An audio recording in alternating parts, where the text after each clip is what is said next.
Um, so Christian's passion is dung beetles, and lives in Pretoria, on the edge of Pretoria, on a small farm.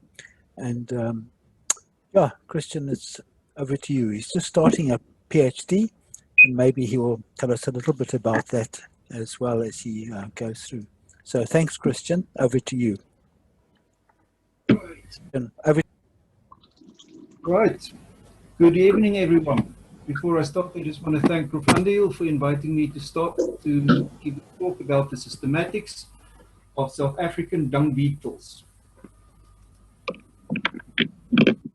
Give you an overview of this talk. All the pictures in the talk are by me and are more or less on the same scale for each slide. I will briefly introduce you to the tribes of the Skara Bayini dung beetles with short notes on most of the obvious identifying characters, and mention most of the interesting or sometimes atypical species or genera in that tribe. Please note that I'm only talking about southern Africa. This is the area that the birders like to define as the area south of the Kunene and the Zambezi rivers. I will then go into a more detailed look at the tribe Beridini. They are without a doubt my favorite tribe of scarabs. Finally, I will tell you something about our upcoming book. Right, the dung beetles are in the family Scarabaeidae. This is also where, among others, the fruit chafers, the rhino beetles, and the peanut or Christmas beetles are placed. The true dung beetles are in the subfamily Scarabaeinae, which is divided into 13 tribes. Before we talk about the Scarabaeinae tribes, it is important that we know what the difference is between polyphyletic and monophyletic groups. Roughly, a monophyletic group comprises a group of organisms that has a single ancestor, whereas a polyphyletic group is a group that has somewhat unrelated organisms descended from more than one ancestor. Taxonomists taxonomists like things simple, and they do not like these polyphyletic groups. Nevertheless, although we are constantly trying to sort it out, we just have to live with this. And currently we have two polyphyletic tribes, or dumping grounds as I call them, in the subfamily. Right, this is the polyphyletic tribe and monophyletic tribes. Let's start with the Dungbeetles. There are 8 genera recorded for southern Africa. As they are majorly polyphyletic, they are difficult to define. They are large to very small beetles with a convex body. There is no shoulder hump, as you can see there, and most of the species are winged. I get a lot of pictures of the following 2 species in dung beetle map to identify. This is Cecilium bacchus here, and Chalconotus convexus. Cecilium bacchus is a well-known flightless species. It occurs all along the seaboard from about Grahamstown in the east to Hermanus in the west. Chalconotus is very widespread species that are attracted to light. They love carrion and they often smell, so the photographers don't like them. I only include here Aphangoicus for size comparison. Aphangoicus occur in the Western Cape sandveld fynbos. The other polyphyletic group is Attekini. They are convex to very elongate and small to medium. The front end of the foreleg, this is it here, always forms a 90-degree angle. All the species are winged.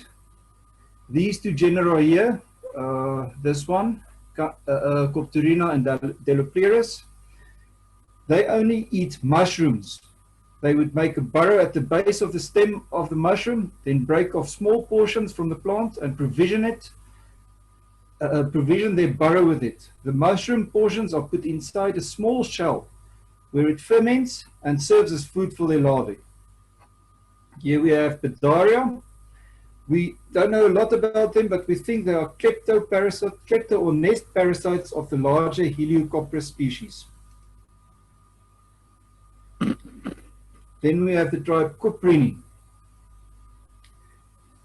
In Epirini, we know 7 genera for southern Africa. They are medium to large size species, convex bodies, always with the front end of the front leg with an obtuse angle. As you can see here, it's blunt and there it's 90 degrees. That's what separates them from the Epirini. And most of the genera are winged. Shown here is Macroderies. This genus is endemic to South Africa. They have a distribution from Richtersveld to about Grahamstown, and they're not going more than 100 kilometers from the coast. They seem to like the characteristic jeveltjies. These jeveltjies are higher in nutrients and plant diversity than the surrounding areas, and they thus form foci for rodent activity. The rodents' dung pellets are probably the main source of food that the Macroderies species eat in this resource-scarce environment. Macroderies is a cool adapted genus, and activity is limited to the short periods from June to September on cold days and often during the rain. It seems that most species have been subjected to microhabitat speciation. This is speciation where the species is still morphologically very similar to its geographical neighbor, but they are separated from each other by occupying different habitat types, such as soil and/or vegetation. Now the first of the monophyletic tribes. This is the Gumnuclearini. There are 3 genera known from southern Africa. They are medium-sized beetles, more or less flattened with an emargination at the humerus or the shoulder. There it is. And this is, here you can see the margin is entire and here it is emarginate. Most of the species are all generalist dung feeders, but one species of Gurita, it's this one here, was found to live in a close association with hyrax dung. When I first observed the species, I was busy inspecting hyrax dung midden for other scarabs and was bothered by this incessant buzzing sound around my head. When I looked up, I noticed a swarm of dung beetles all around me. I caught one by hand to ID this thing that was bothering me and was stunned when I realized that it was an undescribed species of Gurita. It did not take long to realize that this specific species was only attracted to the hyrax dung and definitely not to the dung of game animals in close vicinity. Here we have Untitled.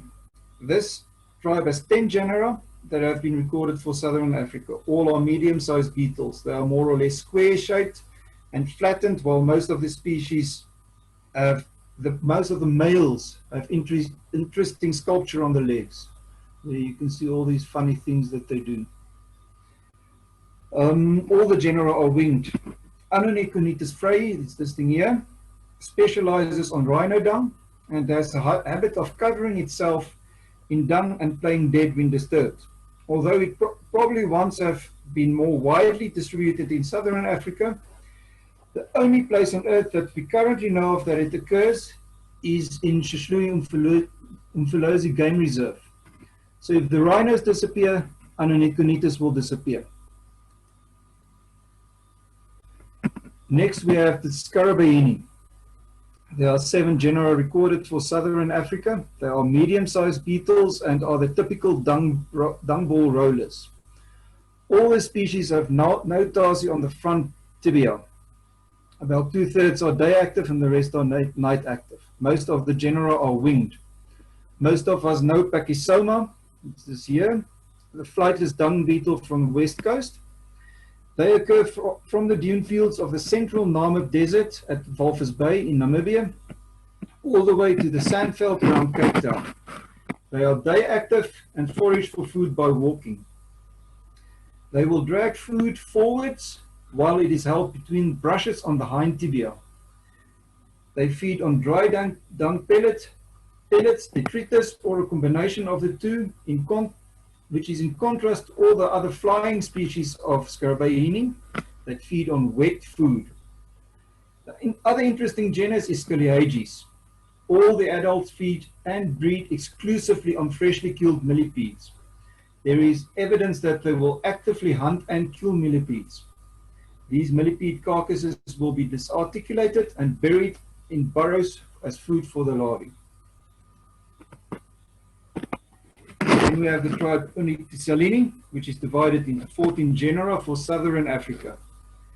They are small to medium-sized beetles. The scutellum is small but visible. That's the scutellum there, that small triangular thingy. And the body is somewhat flattened and elongate, while it's approaching rectangular, and it is square in transverse section. All of the genera are winged. The two genera here are shown purely for size comparison. So they range from very small to quite large. The Ontophagini consists of 15 genera that are known for southern Africa. They are very small to medium-sized beetles. The scutellum is not visible from above. The body is usually short and convex and are most often colorful with intricate armor. You can see this guy with these nice clipial horns here. They are day and night active species, and it is a very speciose group. All the genera are winged. The Sisyphini is currently lumped into a single genus with 3 subgenera in southern Africa. They are small to medium-sized species. The sides of the body, especially at the pronotum there and there, is laterally compressed and flattened. The elytra is broad and narrowing towards the back, so it almost forms a triangle there. The middle and hind legs are extremely elongate. Most of the species are winged. Then we go to the Epirini. They consist of a single genus that was recently removed from the polyphyletic tribe Deltochelini. They are small to medium-sized beetles. The clipius has got 2 denticles on the front. Now this is the tricky thing. The length of the middle tibia is longer than half the length of the elytra over the elytral suture.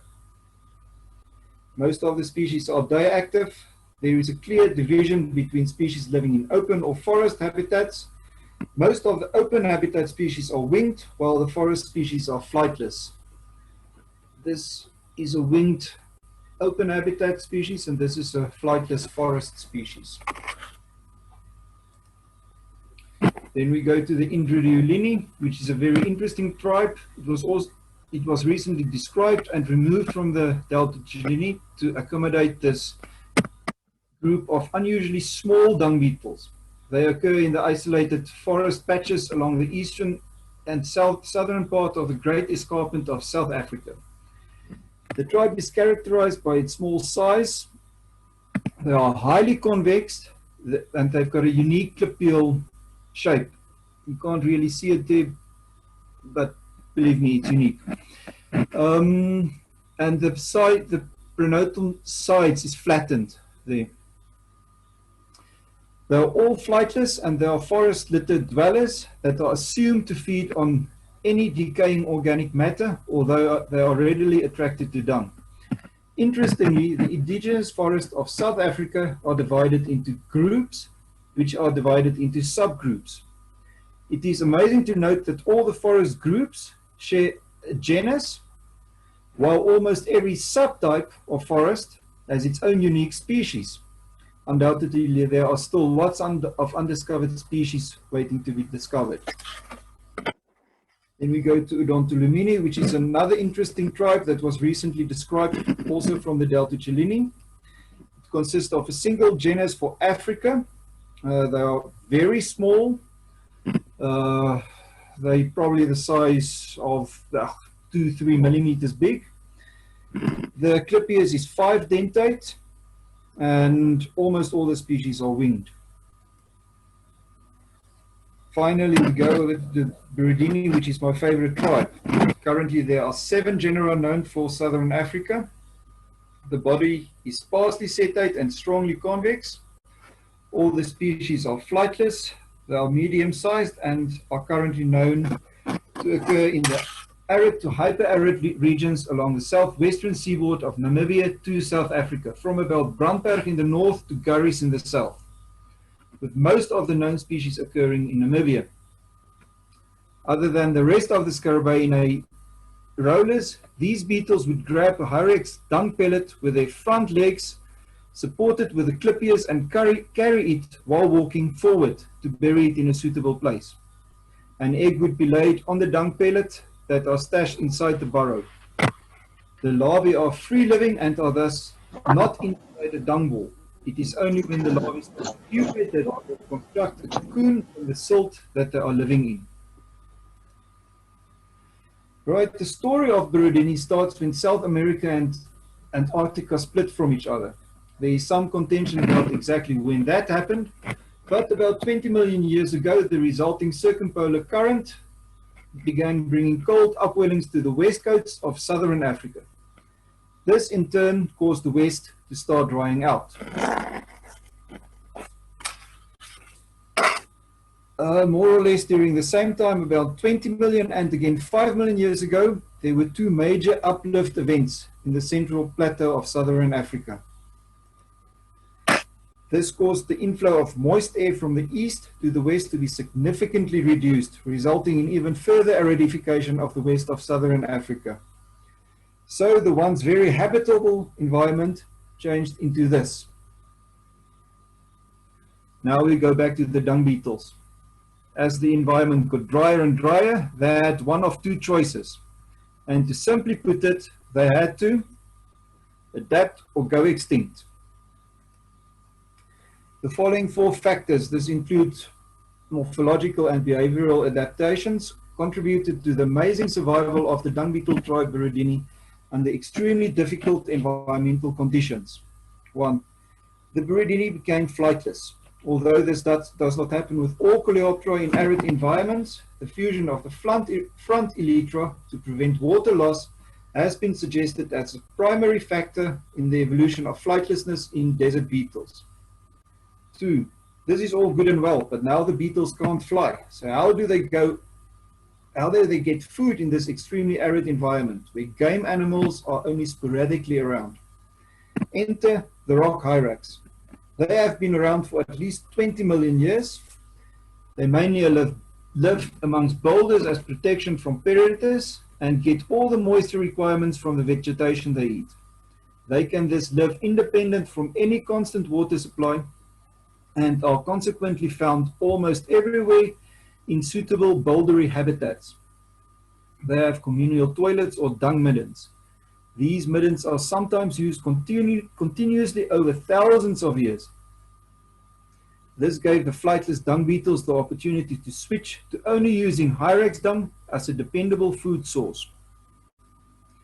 3. The constituent species has evolved mouth parts that are modified to eating dry dung. Although they prefer moist dung if available, this allows them to survive temporary local hyrax extinctions. 4. The dust that is blown around in the desert settles in the crevices amongst the boulders. Over time, this fine silt builds up as thick deposits. The very fine grains have a very good water retention capacity, and moisture is thus available much longer during extended spells of drought. This is the ideal habitat for dung beetles to hide and breed in. Therefore, the beetles cannot fly, and they do not need to, as they have the perfect stable environment to live in. Incidentally, behind that moringa tree there, I found two undescribed species from different genera in the tribe Beridini, and it is also the same place where I got that new Garita species that I mentioned earlier. This is the current known distribution for all the known species in the Beridini tribe. Note that the red lines are showing the extent of the distribution of rock hyrax. Most probably there are still some undiscovered species and genera hiding in those big open spaces shown on the map. Right, although I've collected all but one of the 7 known genera and 12 of the 20 known species for molecular studies, I have made this phylogram. So I used the standard laboratory protocols that were used for previous Skara Bayini work by the Invertebrate Biosystematics and Conservation Group at the University of Pretoria in acquiring these sequences. I use the CO1 sequence, the 16S sequence, and the 28S sequence, and analogous Frankenbergerius armatus sequences as the outgroup for my analysis. Shown here is the resulting Bayesian phylogram of the analysis of the combined 3 gene regions. As I have described most of the genera in Beridini, it is gratifying to see that there is good support for most of them. It is interesting to see that Namaquanus minutus, this little guy there, is nested within the Namaphilus clade. I was very tempted to describe it as a different genus from Namaquanus and Namaphilus only by examining its external morphology. However, its adiagus fits in reasonably well with the standard shape of Namaquanus, and I thus lumped it with Namaquanus. Further molecular analysis with more species might validate my original views that it's actually a different genus on its own. The phylogram can be divided in a northern and southern clade. All the species in the southern clade has got 2 denticles, while the ones in the northern clade has got 3 denticles on the front tibia. All the species in the northern clade is in the summer rainfall area, while the southern clade is in the winter rainfall area. All the beetles in the northern clade are smaller than the ones in the southern clade. Now, we've had enough about taxonomy, and on to our upcoming book. Dr. Adrian Davis, Professor Clark Scholes, and myself are the authors. We give accounts and photographs of over 500 of the dung beetle species recorded in South Africa, Botswana, and Namibia. This accounts for an estimated 80% of the regional fauna. The missing species are unfortunately mostly names just floating around in the literature that we are not sure of who they are. These floating names are primarily belonging to the Ornithophagidae, but we are slowly working out who is who. There is a synthesis of almost 100 pages at the end that will really blow your mind. The species pages, in the species pages, there is a picture of every species. We present information on each species' conservation status, a bit about its taxonomy, its distribution, temporal and climatic range, as well as notes on the association with soil, vegetation, and food type. SANBI is publishing it as part of their Suricata series. We have already signed off on the proofs, and it was supposed to have been on the shelves by Christmas. Unfortunately, the printers has run out of paper, and delivery will probably now only be around March next year. And that is it. Thank you.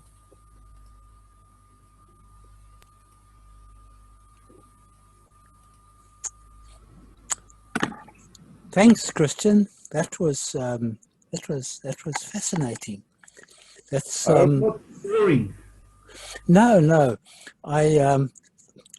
The first question I want to ask you, I have my privilege of asking the first question, is how long does it take to actually get that kind of mastery of a topic like this? Gosh, that's really quite impressive and amazing. So I don't know half of it, but of the dung beetles. But I've been working for Clark Scholes in the dung beetle research when it was still the dung beetle research group since, when was this, 2005 or something.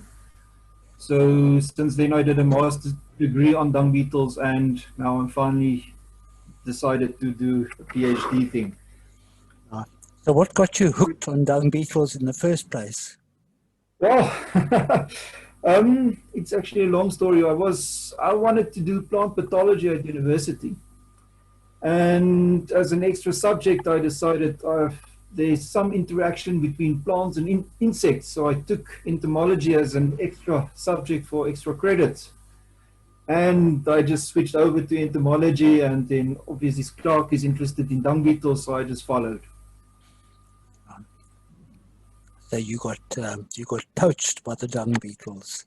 Yes. Poached from what you originally planned to do. Yes, I think it's for the best. Yes, I got poached into statistics. I never intended doing statistics, but somehow my story is the same as yours. Right, has anybody got questions for Christian? Are there questions in the chat, Taza, which I've not spotted. Yes. Okay. First question. It's the mouth parts adapted to dry dung are stronger in some way. They are sclerotized, so yes, they are stronger. It's the shitting that's thicker. Oh, wait. So there's another one that says, any ideas of the types you might find in gardens feeding on dog dung? I like that question. Yes. There are a few generalist dung beetles that they even go into towns and they feed on the dog dung. But the problem is that the people used all these thickercides and whatever to get rid of the ticks. And these things are designed to kill invertebrates, which when it goes into a dog, there's only one way where it comes out. And so it eventually kills the dung beetles. So, but there are quite a few that live in towns and they survive quite well. Okay. Interesting. So- There's some. Oh, sorry, Grace. There are some questions about the book. If you want to say something first. Yeah, it will be available from SANBI probably from March, I think. So just look out for it. It was supposed to be out by now, but the printers, I think in China or somewhere, they just ran out of printer or of paper because of this pandemic thing. So, or that's their excuse. So, anyway. Okay. They are asking if it will be in ebook format. If I've got it correct, all the SANBI books in the Suricata series eventually get posted online about a year or two, or maybe a little bit more. The PDF get posted there on their website, so then you can download it for free. Okay. Yeah, so the reptile atlas was, I think, one of the first things in the Suricata series, and you can now download the reptile atlas. That's quite a useful thing to know. 6. Yeah. Okay. So sorry. When you introduce rhinos somewhere, you should also be introducing the dung beetles. That's a question, not a statement. Yeah, well, yeah. Nobody thinks of that. Yep. Yeah. So I hope that's a recommendation in your book. Yeah. Okay. And do these things have common names? We were wondering if we should use common names or not. But we would have had to make up for each and every species a common name. And then we would have had to do it in English, Afrikaans, Tswana, Zulu, Sotho, and all the other languages as well. And my pet hate with common names is that you get hundreds for the same thing. So we decided just to stay with scientific names, and that's it. Yeah. So Steve was producer of a book which has got common names. Did you battle with those common names? I actually, first of all, used the common names that were in earlier books like Pennington's and Migdal's book and so on, and Swanepoel. And then Lepsock's been trying to update the common names, get rid of the word common, all the things that are named after some obscure collector who found the thing in one little spot and then it turned out to be everywhere. So we started a project to do that, and then when the second edition of our book came out, I was asked, will you put new names in? I said, okay, somebody needs to take a lead on this. Boy, I wish I hadn't. I opened such a huge can of worms you would not believe. I've lost lifelong friends over this. I believe that the same thing happened with Ian Sinclair on birds. Accusations of you're changing the names to sell more books, all that sort of thing. So Christian, well done. Leave them alone. They're not worth it. Absolutely. Yeah. People must look. Scientific names are more logical than common names anyway, and they cut across all languages. So Yes. it should be avoided like the plague. Well done. Yeah. Yes, I would tend to take the contrary view. So I think the dragonfly people have done amazingly well, getting really, really nice common names for species, and I think that's helped enormously to popularize the dragonflies. So I think there's lots and lots of pros and cons to common names. How many Odonata taxa are there compared to dung beetles? Oh, right. Yes. Yeah. But it's the advantage that the dragonfly people had, and I think it's the advantage that Christian has, is that there aren't really any common names to begin with. So you got a blank sheet of paper, and you start from scratch, and I think the dragonfly people did remarkably well on that. Okay. Thanks, Christian. That was really good. Okay, Itaza. There's 2 questions to be asked. So one is if the tick medication used on farm animals kills the beetles. Yes, it does. We did a project some years ago. What did we use? I think we used Ectoban. We actually got a trademark where we stamped on the dips that we tested a dung beetle friendliness sign with a little dung beetle that was smiling, and it had 3 stars for that it was safe, 2 stars, and 1 star for don't use this. And we tested Ectoban, and that was fairly good. It's the same thing that they use for the rhino. What's that bird? The rhino bird friendliness. What's that? Oxpecker birds. Yep. There's an oxpecker bird friendly ticicide, and it's the same thing. And it was fairly good for the dung beetles, but I don't see it on the shelves these days anymore. And then obviously the ivermectins are not good. Stay away from them. But it's a free market, so you can buy whatever you want and do whatever you want at the moment. So yeah. Okay. And Right. let me go for the last question that was in Facebook. So this is as a group, do the African, particularly the Southern African dung beetles, have affinities with those of Eurasia? Or Eurasia. Well, in Spanish it's Eurasias. Or other continents? Or are they very much homegrown? Yes, there is actually a paper from 2015-ish, around there, that we did. And the title of the paper is Dung Beetles Out of Africa. And there is a clear radiation from Africa that the dung beetles migrated to Asia, and also that when South America was still connected with Africa, that those guys moved into onto South America. But the South American things are more derived than the African things. So Africa is the sort of the cradle of dung beetles as well. Okay, very nice. Right. Okay, thank you very much.